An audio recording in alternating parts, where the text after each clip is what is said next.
Closer look at anti-ICE protests. As protests grow increasingly violent, the Bureau is looking into the funding behind the demonstrations. Here's that story.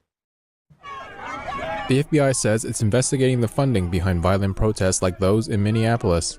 And when you find things like every single person is holding the exact same sign on the exact same piece of wood and the exact same placard, they didn't get together beforehand and do that. It is an organized, in my opinion, effort to criminally disrupt and cause chaos into our communities.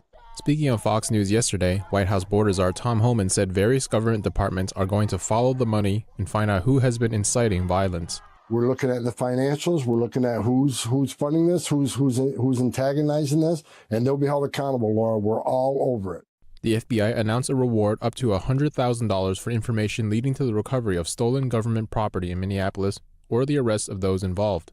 The FBI says while they were responding to an assault on an officer this week, several government vehicles were broken into and government property was stolen. It's asking the public to send in photos or videos of the incident online at tips.fbi.gov. In a post on X yesterday, Director Kash Patel said the FBI had already arrested one person who allegedly stole government property. According to Patel, the suspect is a member of the Latin Kings gang with a known violent criminal history. The Department of Homeland Security says it arrested a man Wednesday night for assaulting federal officers. The department says the man, a U.S. citizen, showed up to a protest with a gun and a box of ammunition in a bag. According to DHS, he then threatened violence against law enforcement officers while pointing at his bag. He then pushed an officer and was arrested for assault. Meanwhile, border czar Homan told Fox News Thursday he's pushing for the creation of a database of people who impede ICE operations. We're going to make them famous. We're going to put their face on TV. We're going to let their employers in their neighborhoods, in their schools, know who these people are. President Trump has suggested he could invoke the Insurrection Act in Minnesota to quell violent protests.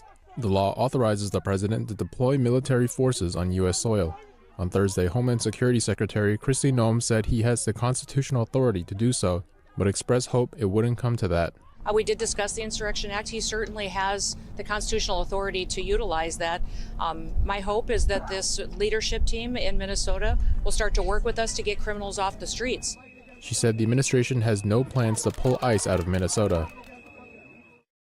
The American Civil Liberties Union is suing the Department of Homeland Security for Minnesotans who say ICE agents